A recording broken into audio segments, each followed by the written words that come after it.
Uma vez, no brilho ofuscante de Hollywood, existia uma estrela em ascensão, com um sorriso cativante.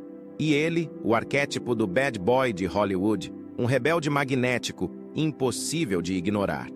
O destino os uniu nas ardentes filmagens de um filme em 1972, e as faíscas previsivelmente voaram. O que começou como uma simples química em cena, rapidamente se transformou em um turbilhão de emoções nos bastidores. Ao término das filmagens, ela não levou apenas um impulso para sua carreira, mas também um segredo que mudaria sua vida para sempre. Um filho de Steve McQueen, o lendário King of Cool. Quem era essa enigmática atriz?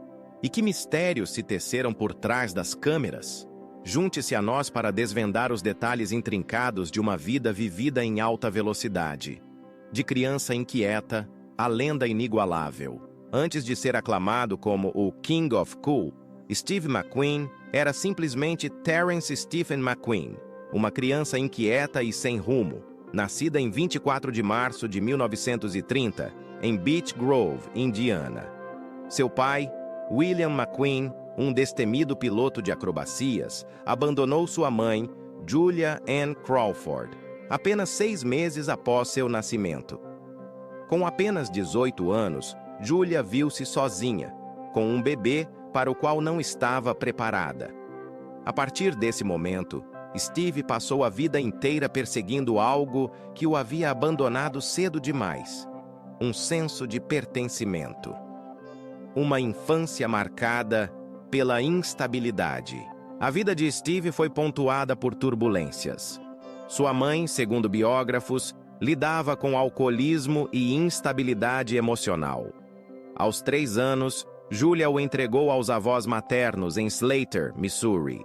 Em plena Grande Depressão, a família se mudou para a fazenda do tio de sua avó, Claude. Foi ali que Steve conheceu, pela primeira vez, o que era estabilidade. Ele recordava esses anos com carinho, atribuindo suas boas lembranças a Claude, um homem forte e justo que lhe mostrou uma autoridade gentil. Algo completamente novo para ele. A faísca da velocidade. Em seu 4º aniversário, Claude lhe deu um triciclo vermelho. Um objeto simples que, segundo Steve, acendeu seu amor duradouro pela velocidade e pelas corridas. Mas assim que ele sentiu que havia encontrado seu lugar, sua vida deu uma nova guinada. Aos 8 anos, sua mãe reapareceu, casada novamente, e o levou para morar com ela em Indianápolis. Essa mudança marcou o início de um capítulo mais sombrio. Steve, disléxico e parcialmente surdo devido a uma infecção de ouvido na infância, lutava na escola. Seu novo padrasto, longe de ajudar, o agredia regularmente. Aos 9 anos, incapaz de suportar, ele fugiu de casa. Quando uma criança não tem amor quando é pequena, Steve refletiu anos mais tarde. Ela começa a se perguntar se é boa o suficiente. Minha mãe não me amava e eu não tive pai. Pensei, bem, não devo ser muito bom. Uma batalha constante e uma promessa perigosa. Com o tempo, sua mãe o enviou novamente para morar com Claude. Mas, mais uma vez, o destino tinha outros planos. Aos 12 anos, Julia, agora em Los Angeles com outro marido, o reivindicou. Os abusos retornaram e Steve se rebelou. Finalmente, sua mãe o devolveu à fazenda de Claude pela última vez. Mas, desta vez, Steve não ficou. Aos 14 anos, ele se juntou a um circo itinerante, depois voltou para Los Angeles. Juntou-se a gangues, cometeu pequenos crimes e foi pego roubando calotas.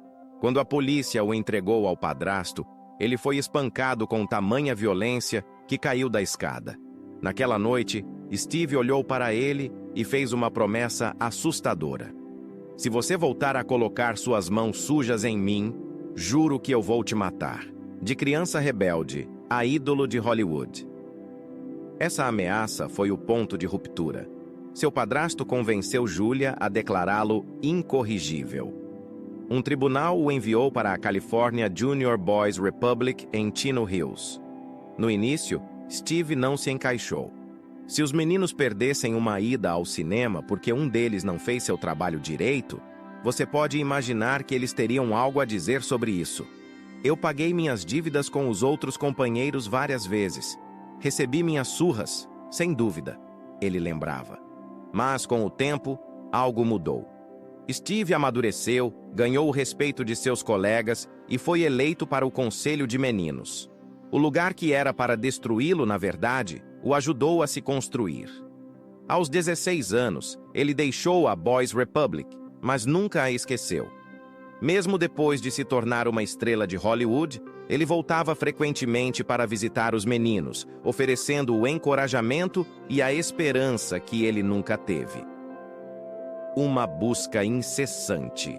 De volta com sua mãe na vibrante Greenwich Village, em Nova York, Steve continuava buscando um propósito. Ele se juntou à Marinha Mercante e embarcou para a República Dominicana.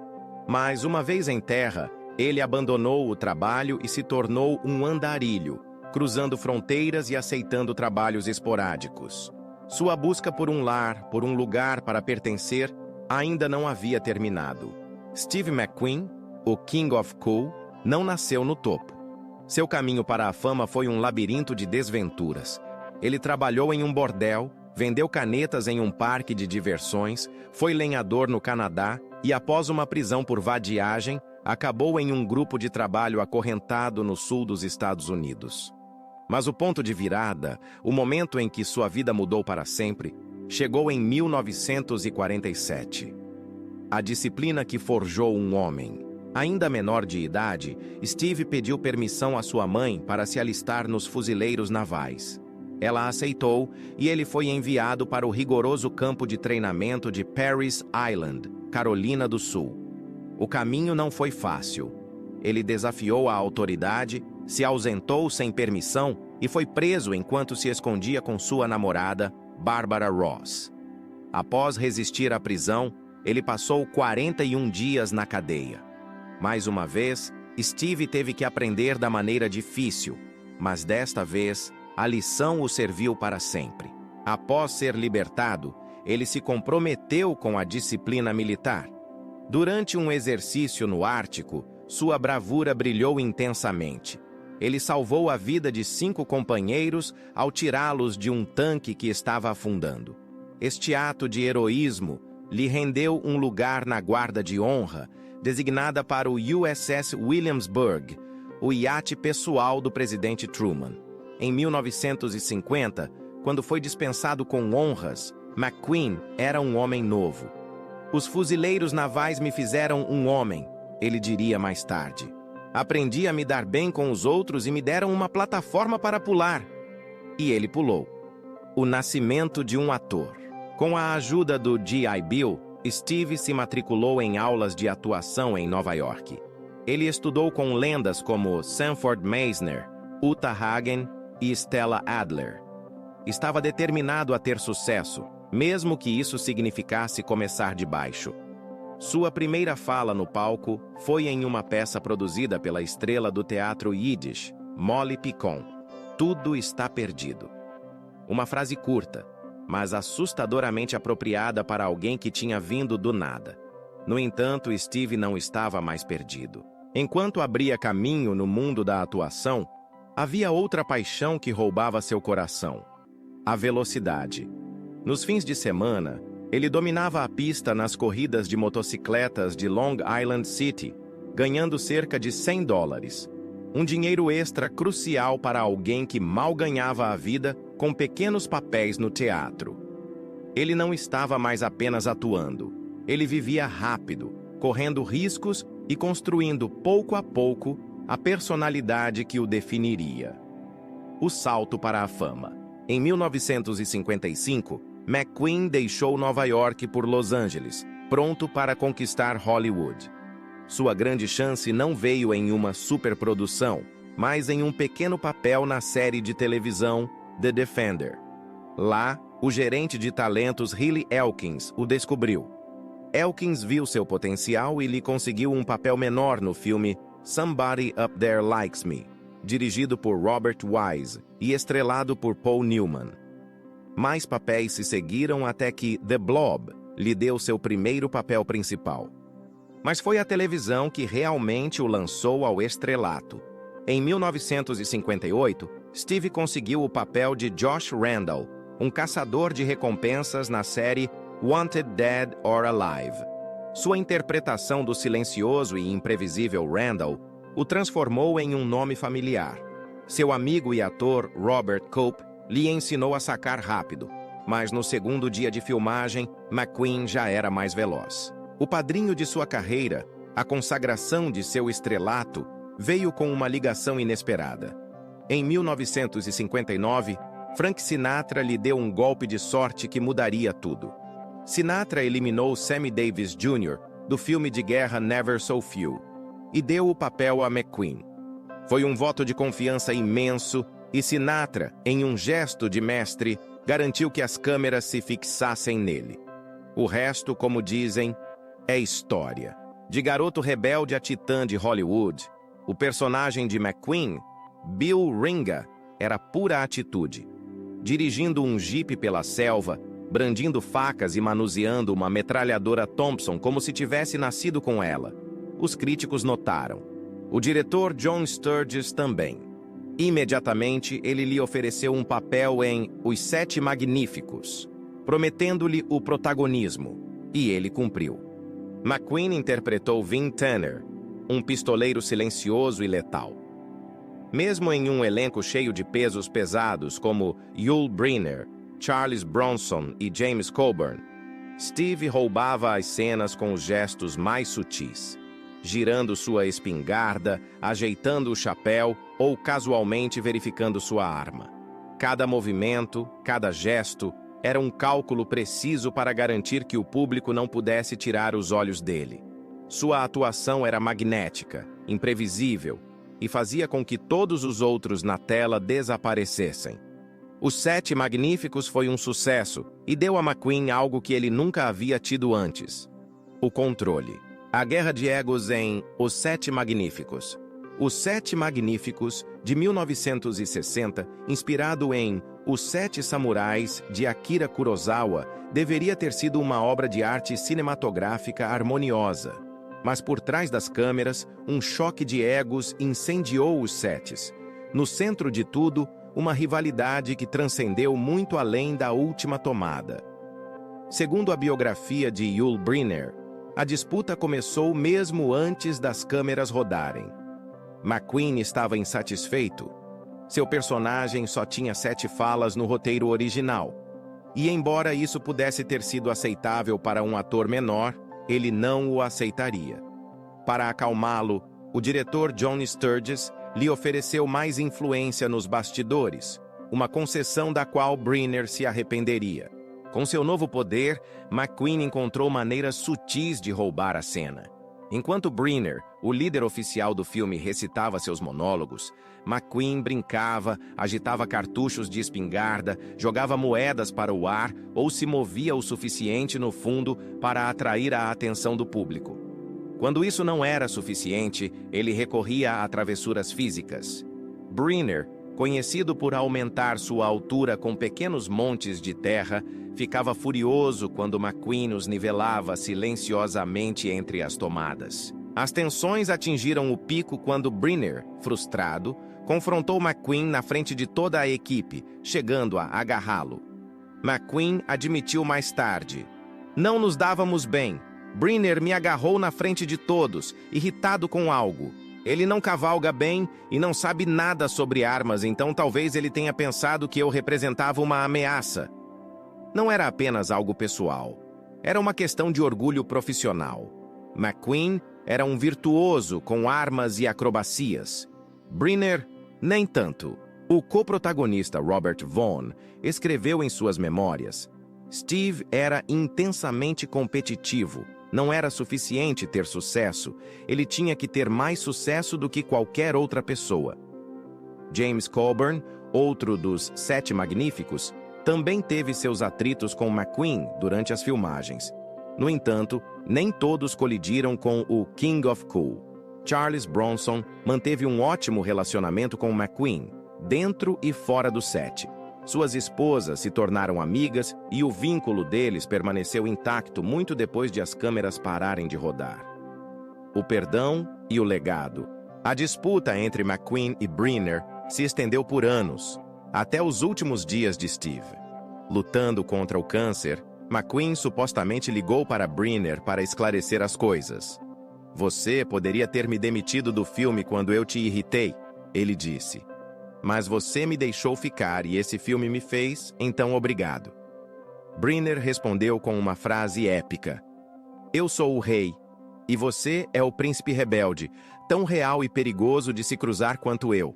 No final, Os Sete Magníficos deu ao mundo mais do que um clássico do faroeste. Nos deu um lendário confronto nos bastidores entre dois titãs do cinema, cada um lutando pela coroa, cada um orgulhoso demais para voltar atrás. A luta privada de Steve McQueen. Mas enquanto Yul Brynner e Steve McQueen se chocavam nos sets de Os Sete Magníficos, outra batalha se desenrolava na vida pessoal de McQueen. Uma que nenhum diretor podia controlar ou nenhum roteiro podia consertar. O lado sombrio de Steve McQueen. A vida amorosa de Steve McQueen foi tudo menos comum. Com 3 casamentos e uma longa lista de casos, incluindo um romance apaixonado, mas efêmero, com Ally McGraw, seus relacionamentos eram tão intensos e voláteis quanto os personagens que ele interpretava na tela. Sua primeira esposa, Neil Adams, casou-se com ele em 1956 e aguentou por 16 anos antes de ir embora em 1972.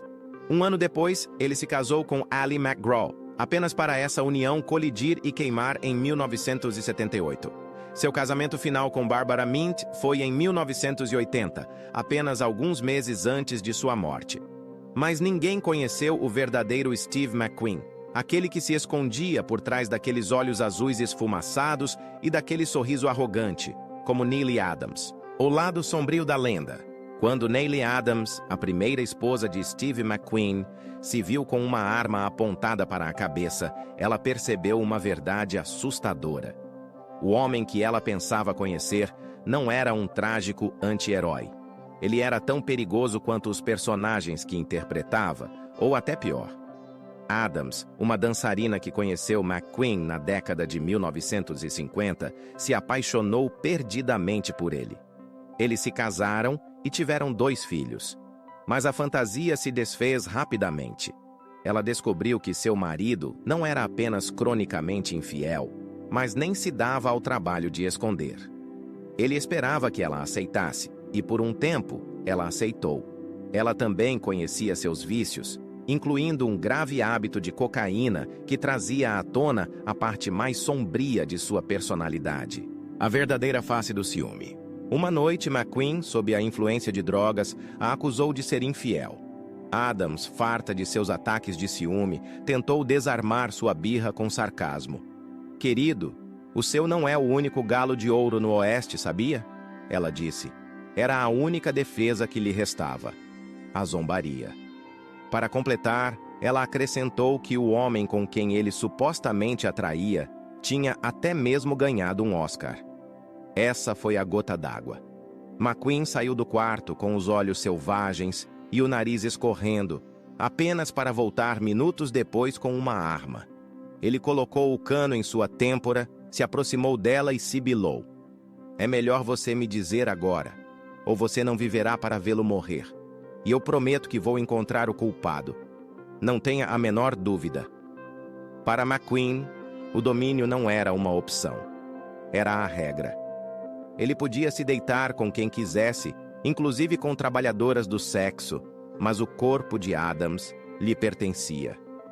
Qualquer suspeita de traição o mergulhava em uma fúria ciumenta e incontrolável.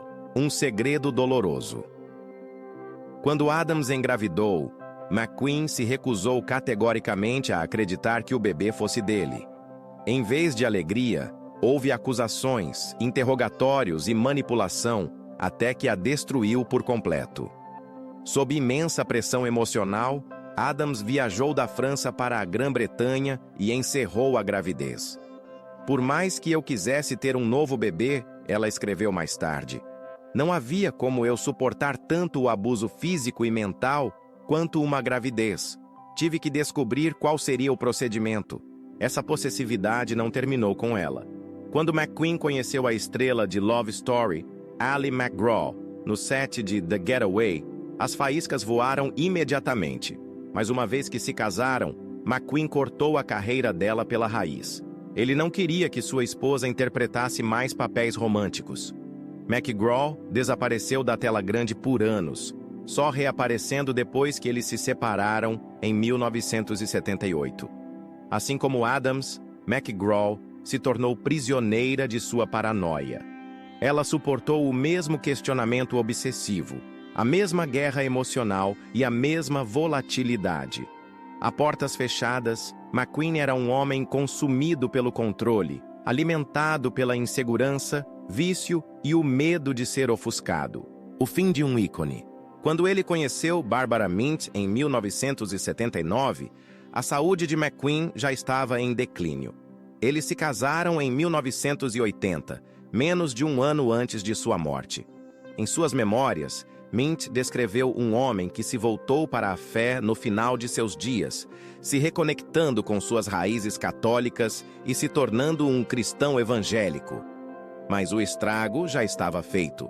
Apesar de toda a sua arrogância e talento, o mundo privado de Steve McQueen estava longe da liberdade e rebeldia que ele retratava de forma tão famosa. Por trás da lenda, havia um homem que exigia controle a qualquer preço, mesmo que isso significasse destruir as mesmas pessoas que o amavam. O mundo viu um rebelde, uma estrela, um herói, mas os mais próximos a ele conheciam a verdade. Steve McQueen vivia no limite, não apenas na tela, mas em cada canto de sua vida, especialmente no amor. E em nenhum lugar isso foi mais óbvio do que durante o caótico verão de 1972, quando um romance no set saiu selvagemente do controle, de rainha de Hollywood a prisioneira do amor. Enquanto Steve McQueen se consolidava como o King of Cool, Ali MacGraw, a filha de dois artistas, ascendia ao estrelato. Após seu sucesso em Goodbye Columbus, 1969, sua icônica interpretação em Love Story a transformou em uma das atrizes mais aclamadas da década. Quando se conheceram no set de The Getaway, em 1972, a química foi instantânea. MacGraw era casada com o influente produtor da Paramount, Robert Evans, com quem tinha um filho. Seu casamento glamouroso era um dos mais admirados da indústria, mas tudo mudou quando McQueen apareceu no set no Texas. MacGraw quase recusou o papel, não apenas para ficar em casa com seu filho, como ela disse à imprensa, mas porque, no fundo, ela pressentiu o perigo. Em suas memórias, Moving Pictures, ela confessou: "A verdadeira razão pela qual eu hesitei era que eu sabia que iria me meter em sérios problemas com Steve. E ela estava certa. Este era um homem que podia entrar em qualquer sala, e homem, mulher e criança todos diziam: 'Uau, o que é isso?'" Ela disse à revista People em 2018, "E eu não fui a exceção. Um amor proibido e um preço alto demais." Assim que as filmagens começaram, o romance deles se desenrolou. "Eu estava obcecada com Steve a partir do momento em que ele entrou no meu mundo", ela escreveu. "Nunca havia ar suficiente para eu respirar e mudar esse sentimento." A imprensa não se cansava deles. O romance impulsionou o sucesso do filme, mas o drama fora da tela foi o que realmente cativou o público. No final daquele ano, MacGraw deixou Evans. Em julho de 1973, ela se casou com McQueen, mas desde o início, o casamento veio com condições. McQueen insistiu que ela assinasse um acordo pré-nupcial que estabelecia que ela não levaria nada em caso de divórcio. MacGraw aceitou. Ele também exigiu que ela deixasse a atuação completamente. No auge de sua carreira, MacGraw se retirou dos holofotes para ficar em casa. Por um tempo, eles foram felizes, mas as rachaduras não demoraram a aparecer. O consumo de álcool e drogas de McQueen era constante e McGraw, silenciosamente, lutava com seus próprios problemas com o álcool. Com o tempo, a possessividade de McQueen ficou mais evidente. McGraw começou a suspeitar de infidelidade e, finalmente, admitiu em suas memórias que também se tornou infiel. "Eu precisava de uma fuga", ela escreveu. Em 1977, as coisas chegaram a um ponto de ruptura. McGraw disse a McQueen que queria voltar a atuar. A resposta dele foi fria e definitiva. "Nesse caso, vamos dar entrada no pedido de divórcio." Embora eles tenham tentado se reconciliar brevemente, o casamento terminou oficialmente em 1978. O temerário de Hollywood, enquanto seus relacionamentos eram explosivos, na melhor das hipóteses, Steve McQueen era ainda mais audacioso e explosivo no set, realizando a maioria de suas próprias acrobacias. Ele não apenas interpretava temerários na tela, mas era na vida real. McQueen vivia para a adrenalina, fosse ao volante de um carro potente ou em sua motocicleta. Quando o roteiro exigia perseguições em alta velocidade, McQueen era o primeiro a dizer: "Deixem-me fazer." Em Bullitt, ele mesmo realizou grande parte da icônica perseguição de carros por São Francisco. E em Fugindo do Inferno, ele encantou o público com uma perseguição de motocicleta que se tornou lendária. Embora seu amigo Bud Atkins tenha realizado o famoso salto sobre a cerca, McQueen estava em todas as partes da tela, até mesmo perseguindo a si mesmo, graças a uma montagem inteligente. As corridas não eram apenas um passatempo para ele. Ele seriamente considerou se tornar um piloto profissional. Em 1961, ele ficou em um impressionante terceiro lugar no British Touring Car Championship. E nas 12 horas de Sebring de 1971, ele correu com um gesso no pé quebrado e ficou a apenas 21 segundos da vitória. McQueen queria competir nas lendárias 24 horas de Le Mans, chegando a considerar fazer dupla com a lenda da Fórmula 1, Jackie Stewart. Mas o estúdio se recusou a arriscar sua estrela. Relutantemente, ele escolheu o cinema em vez das corridas. Fora da estrada, McQueen era igualmente destemido. Sob o pseudônimo de Harvey Mushman, ele participou de eventos brutais, como a Baja 1000 e o Grande Prêmio de Elsinore. Em 1964, McQueen e Bud Atkins se juntaram à primeira equipe oficial do Zetileiro para competir nos extenuantes 6 dias internacionais de ensaios na Alemanha Oriental, de herói a mártir da velocidade. Steve McQueen e seu amigo Bud Atkins deram tudo de si nos 6 dias internacionais de ensaios na Alemanha Oriental. Ambos se acidentaram no terceiro dia, mas seu esforço rendeu manchetes. A revista Motorcycle Sport classificou sua pilotagem como cheia de estilo, se não de uma técnica admirável. Em 1971, McQueen estava completamente imerso na cena. Ele ajudou a financiar On Any Sunday, o aclamado documentário sobre motociclismo, e apareceu na capa da Sports Illustrated, pilotando uma moto de terra Husqvarna. Nesse mesmo ano, ele inventou e patenteou um assento de balde de corrida personalizado e deu ao programa de Ed Sullivan um momento selvagem ao atravessar o deserto em um buggy, com o apresentador ao seu lado. O veredicto de Sullivan: essa foi uma viagem infernal. O lado sombrio da aceleração. Mas toda essa velocidade tinha um lado sombrio. Segundo seu filho Chad, McQueen possuía mais de 100 motocicletas clássicas e a mesma quantidade de carros antigos. Ele também bebia muito, consumia cocaína e fumava maconha diariamente. Em 1972, ele foi preso por dirigir sob a influência de álcool no Alasca. Em 1978, a imprudência o alcançou. Uma tosse persistente se revelou um mesotelioma pleural, um câncer mortal relacionado à exposição ao amianto. McQueen culpou seus dias na marinha, raspando o isolamento dos canos a bordo de um navio. Mas seus trajes de corrida e os sets de filmagem também poderiam ter contribuído. O desespero e o final trágico. Quando os médicos nos Estados Unidos desistiram, McQueen foi para o México em julho de 1980 para receber um tratamento polêmico do controverso William Donald Kelly, um ex-ortodontista que oferecia enemas de café, injeções de células vivas e Laetrile, uma cura para o câncer tóxica e desacreditada. Kelly prometeu um milagre e McQueen lhe pagou até $40 mil por mês em dinheiro. Em outubro, o câncer havia se espalhado por todo o seu corpo. Tumores massivos inchavam seu estômago, mas Kelly continuava insistindo que ele se recuperaria.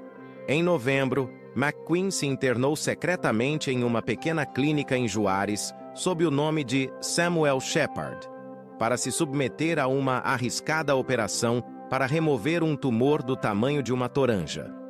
Os médicos o haviam avisado que isso poderia matá-lo, e eles estavam certos. Em 7 de novembro de 1980, Steve McQueen morreu de um ataque cardíaco apenas 12 horas após a cirurgia. Ele tinha 50 anos. Ele faleceu silenciosamente, cercado pela família. Suas cinzas foram espalhadas no Oceano Pacífico, o lugar que ele sempre disse que lhe dava paz. De São Francisco aos desertos da Baja, dos sets de filmagem às pistas de corrida, Steve McQueen viveu a vida a todo vapor, sem filtros e sempre um pouco fora de controle. Qual é o seu filme favorito de Steve McQueen até hoje? Compartilhe suas opiniões conosco nos comentários. Não se esqueça de curtir, compartilhar e se inscrever.